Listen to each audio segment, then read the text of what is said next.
말씀은 마가복음 14장입니다. 마가복음 14장 1절부터 11절의 말씀입니다.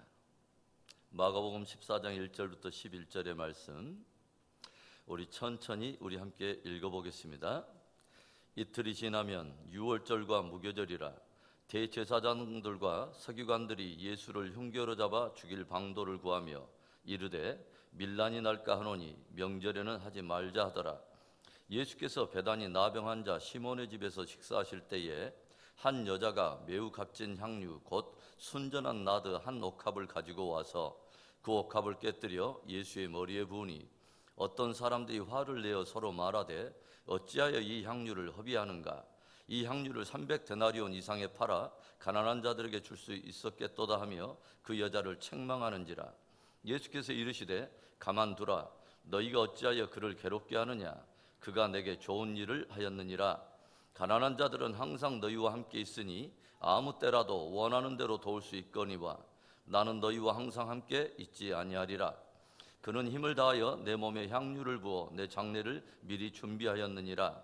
내가 진실로 너희에게 이르노니 온 천하에 어디서든지 복음이 전파되는 곳에는 이 여자가 행한 일도 말하여 그를 기억하리라 하시니라. 12 중에 하나인 가룟 유다가 예수를 넘겨주려고 대제사장들에게 가매 그들이 듣고 기뻐하여 돈을 주기로 약속하니 유다가 예수를 어떻게 넘겨줄까 하고 그 기회를 찾더라. 아멘. 고난주간 특별 새벽기도회를 맞아서 주님께서 걸어가신 생애 마지막 일주일을 조명해보고 각 날에 주님께서 행하신 일을 중심으로 우리가 함께 은혜를 나누고 있습니다. 오늘 본문 1절과 2절을 보면 이틀이 지나면 유월절과 무교절이라 대제사장들과 서기관들이 예수를 흉교로 잡아 죽일 방도를 구하며 이르되 밀란이 날까 하노니 명절에는 하지 말자 하더라 기록하고 있습니다. 또 10절과 11절을 보면 12 중에 하나인 가룟 유다가 예수를 넘겨주려고 대제사장들에게 가매 그들이 듣고 기뻐하여 돈을 주기로 약속하니 유다가 예수를 어떻게 넘겨줄까 하고 그 기회를 찾더라 하고 기록하고 있습니다. 드디어 유월절이 다가오기 시작하면서 본격적으로 예수를 잡아 죽이려고 하는 강교한 음모들이 깊어지고 예수님께서 움직이는 동선주의로 매우 아주 심오한 영적 긴장감이 돌면서 어떤 정해진 결정적인 사건을 향해 무엇인가 긴박한 움직임이 우리들에게 포착되고 있음을 우리가 알게 되죠. 그런데 오늘 본문의 중심에는 배신과 배반 또 음모와 흉계로 인한 어둡고도 수산한 그 분위기와 배경을 깨버리는 한 여인의 아름다운 헌신이 빛을 발하며 기록되어 있습니다. 그 한 여인이 깨뜨린 옥합에서 흘러내리는 향유로 인해서 온 집안에 향유 내음이 가득 진동하게 되고 십자가를 향해 나가는 예수님의 민망한 마음에 한 줄기 기쁨과 위로의 향기가 퍼지는 참으로 아름다운 모습을 우리가 보게 된다는 거죠. 이에 예수님께서는 그분의 생애 가운데 어떤 한 인생에게 그처럼 축복해 본 적이 없으신 그분 안에 넘치는 기쁨으로 축복하시는 한 말씀을 들려주시죠. 9절의 말씀입니다. 내가 진실로 너희에게 이르노니 온 천하에 어디서든지 복음이 전파되는 곳에는 이 여자가 행한 일도 말하여 그를 기억하리라 하시니라. 얼마나 놀라운 축복이며 부러운 축복입니까? 주님께서 친히 온 천하에 어디서든지 복음이 전파되는 곳에서는 이 여인이 행한 일도 기념하게 하라라고 하는 그런 축복을 던지시는 거죠. 그녀가 행한 일도 하나의 복음이 되어서 많은 이들에게 전파되게 하라는 하나님의 축복의 말씀입니다. 주님의 이 예언적인 축복의 성취 중에 하나가 뭐냐면 바로 2000년을 뛰어넘는 바로 이 새벽에 우리의 강단에서 복음을 나누는 가운데 이 여인이 행한 일을 저와 여러분이 나누고 있다고 하는 거죠. 복음과 함께 전파되는 이 여인의 아름다운 헌신, 어떤 헌신입니까? 첫째로는 옥합을 깨뜨리는 헌신이었습니다. 유월절을 이틀 앞둔 날 예수님께서 제자들과 함께 베다니에 사는 나병 환자 시몬의 집에 들어가서 함께 식사를 나누는 가운데 한 여인이 문에 들어서더니 예수님을 향해서 걸어옵니다. 그리고 옆구리에 끼고 있던 옥합을 깨뜨려 그 안에 향유를 한 방울도 남김없이 식사하고 계시는 예수님의 머리에 부으시더라고 하는 거죠. 이 당돌하고도 이 기이한 사건에 당황한 사람들과 제자들이 여인에게 분노하며 책망하기 시작합니다. 원문에 보면 거칠게 책망했다고 이렇게 기록되어 있어요. 어찌하여 이 향유를 허비하는가? 어찌하여 이렇게 값진 향유를 허비할 수 있다는 말인가?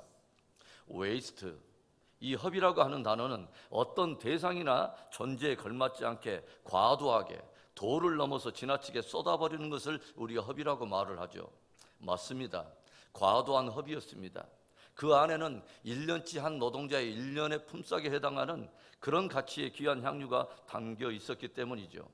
그녀에게 300데나리온의 가치의 향유 옥함은 그녀의 재산 목록 1호였을 것입니다. 그리고 결혼을 앞둔 그 여인에게 매우 소중한 그런 물건이었을 거예요. 분명히 과도한 허비였습니다. 그런데요, 그 과도하다고 생각하는 것이, 또 허비라고 생각하는 것이 누구에게 드려지느냐에 따라서 전혀 과도하지 않은 것이 된다는 것을 여러분 아십니까? 옆에 모든 사람들, 심지어 제자들까지 분노하면서 어찌하여 이 향유를 허비하는가 책망하고 있는데, 정작 그녀는 그것을 전혀 허비라고 생각하지 않았다고 하는 것이죠. 왜냐하면 그녀에게 있어서 주님은 어떤 것을 쏟아들여도 그것을 결코 허비라고 말할 수 없는, 아니 허비라고 하는 그 말 자체가 그분에게는 모독이 되는 그런 분이었기 때문입니다.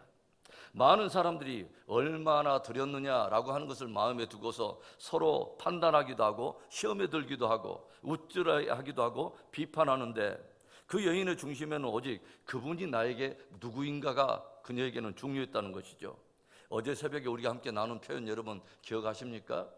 My utmost for his highest, 나의 최고봉이신 그분께 나의 최고와 최선을. 어떤 한 교회 여전도에서 폐품을 수집하여 그것을 팔아 교회 건축 헌금을 하려고 열심히 모았답니다. 그리고 건축 헌금을 드린 날 저녁에 뿌듯한 마음에 잠이 들어있는 한 여집사님이 꿈을 꿉니다. 천국의 문이 열리면서 한 천사가 그 집사님이 살게 될 그 집을 안내하더라는 거죠. 황금길을 따라 좌우에 난 꽃 향내를 맡으면서 잔뜩 부푼 기대로 설레이며 따라가고 있는데 마침내 그 집사님이 살 집이 눈앞에 드러났습니다.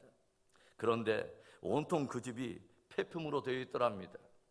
그 여집사님이 꿈에서 깨어서 자신과 자신의 집에 대해서는 그렇게 부유하면서도 주님과 주님의 전에 대해 인색한 것에 대해서 눈물을 쏟으며 회개했다는 그런 간증이 있습니다. 사람들은 늘 얼마를 들었느냐, 얼마나 드렸느냐에 늘 관심이 많아요. 그러나 진정한 헌신의 사람은 주님은 과연 나에게 누구인가, 나에게 어떤 존재인가에 늘 반응을 합니다. 그 여인은 절대로 주님 앞에 깨어드린 향유 옥합을 허비라고 생각하지 않았습니다. 늘 주님은 누구이신가를 깊이 묵상하며 주님께 합당한 것을 드려 그분을 영화롭게 해드리는 복된 저와 여러분 되기를 주의 이름으로 축원합니다. 복음과 함께 그 여인의 행한 일도 기념하게 하라. 예수님이 축복하셨던 그 여인의 헌신, 어떤 헌신입니까? 두 번째로는 축복된 기회에 드린 축복된 헌신이었습니다. 난데없는 여인의 이 돌출 행동에 격분하면서 사람들이 거칠게 책망하고 있을 그때에 예수님께서 나서시더니 이런 말씀을 하세요. 6절과 7절의 말씀, 예수께서 이르시되 가만두라. 너희가 어찌하여 그를 괴롭게 하느냐? 그가 내게 좋은 일을 하였느니라. 가난한 자들은 항상 너희와 함께 있으니 아무 때라도 원하는 대로 도울 수 있거니와 나는 너희와 항상 함께 있지 아니하리라. 성경을 보면요, 항상 축복을 받는 사람들은 어떤 사람들이냐면 축복의 기회를 잘 포착하여 잘 섬기는 사람들입니다. 아브라함이 장막에 머물고 있을 때 어느 날 세 사람이 아브라함의 장막을 찾아오는데 아브라함이 맨발로 뛰어나가 그들을 기쁨과 친절로 환대하며 맞아들이고 극진히 대접하죠. 그리고 아브라함은 부지중에 천사를 대접하는 자가 되어서 이삭에 대한 그 축복의 약속을 확증받았을 뿐만 아니라 소돔과 고모라를 향한 하나님의 심판 계획을 듣고 그 땅을 위해서 간절히 중보하는 가운데 조카 롯과 두 딸의 생명을 구하게 되지 않습니까? 그런가 하면 리브가는 물을 길러 나갔다가 낯선 나그네를 기쁨과 친절로 환대하여 하나님의 약속의 자녀인 이삭의 아내가 되고 많은 이들에게 하나님의 축복과 구원과 은혜를 흘려보내는 그런 통로로 쓰임을 받게 되죠. 엘리사는 하늘로 승천하려고 하던 엘리야를 붙들고 축복을 강구하더니 마침내 엘리야의 갑절의 영감을 얻어서 한 시대에 정교하게 쓰임을 받게 되는 것을 우리가 알게 됩니다.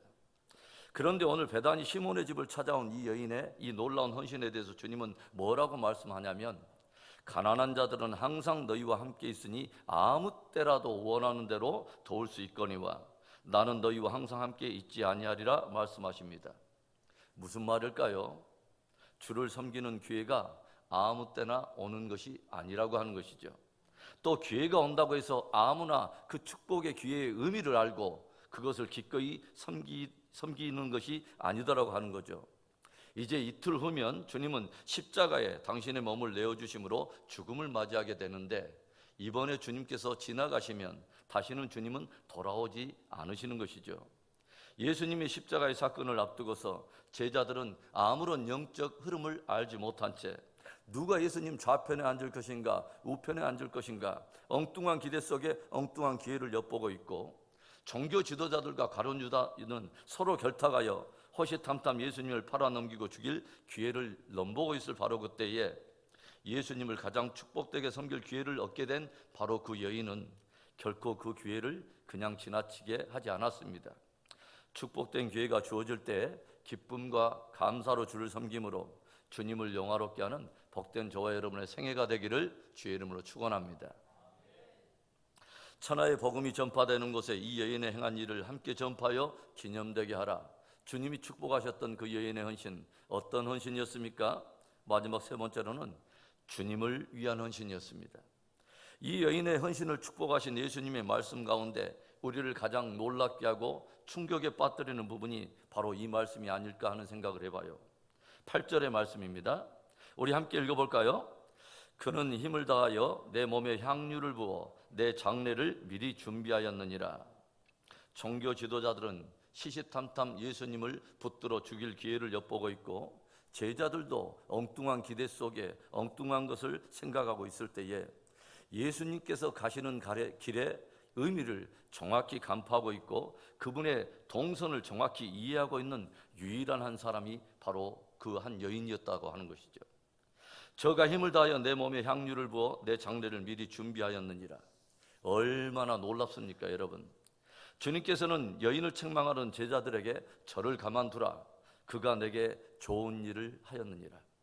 사람들에게 좋은 일을 하는 사람도 있지만 주님께 좋은 일을 하는 사람이 있습니다. 수제자 베드로조차도 계속해서 예수님께서 고난과 또 부활에 대한 말씀을 들려주시는데도 계속해서 예수님을 만류하면서 주님 돌아가시면 안 됩니다, 십자가 지시면 안 됩니다, 철없는 투정을 부리고 있고, 남은 제자들도 엉뚱한 기대 속에 아무도 주님의 마음을 헤아리는 자도 없고 가시는 길의 의미를 아는 자도 없는데, 그 여인은 예수님의 가시는 그 길을 정확히 알고 있고 주님께서 사랑하는 그 대상을 정확히 알고 있다고 하는 거죠. 여러분, 이 여인이 오늘 주님의 말씀대로 예수님의 장례를 준비하고 있는 것이 맞다면, 이 여인은 분명히 예수님의 그 죽음의 의미도 알고 있고 주님께서 십자가를 지심으로 구속하려는 자가 누구라는 것을 어느 정도 가늠하고 있다고 하는 거죠. 이 여인이 옥합을 깨뜨린 사건은 예수님께서 행하실 일을 상징적으로 그 안에 담고 있다고 하는 것입니다.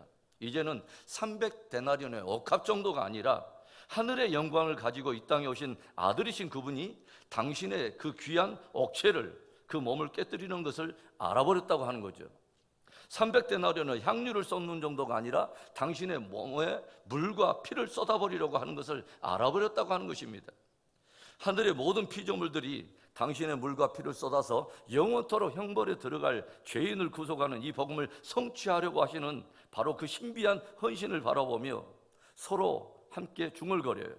어찌하여 주님 허비하려 하시나이까? 어찌하여 주님 영원한 형벌에 들어갈 죄인들을 위하여 당신의 옥합을 깨뜨려 하시려 하십니까?